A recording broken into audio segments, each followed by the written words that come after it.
দেশকে অস্থিতিশীল করতে সর্বশেষ ট্রাম্প কার্ড খেলা হচ্ছে বলে মন্তব্য করেছেন ইসলামী আলোচক মিজানুর রহমান আজহার। তিনি সবাইকে শান্ত থাকার আহ্বান জানিয়েছেন।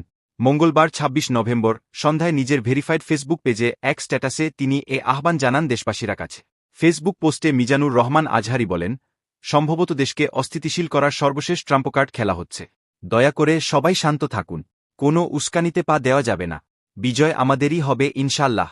ওই স্ট্যাটাসের কমেন্ট বক্সে তিনি দ্রুততম সময়ে চট্টগ্রামের আইনজীবী হত্যাকাণ্ডের সঙ্গে জড়িতদের আইনের আওতায় এনে দৃষ্টান্তমূলক শাস্তি নিশ্চিত করার দাবি জানা। ইসকনের সাবেক নেতা চিন্ময় কৃষ্ণ দাসকে গ্রেপ্তারের প্রতিবাদে দেশের বিভিন্ন স্থানে বিক্ষোভ ও সমাবেশ করছে তার অনুসারীরা। আজ মঙ্গলবার বিকেলে চট্টগ্রাম আদালত এলাকায় চিন্ময় অনুসারীদের হামলায় এক আইনজীবী নিহত হয়েছে।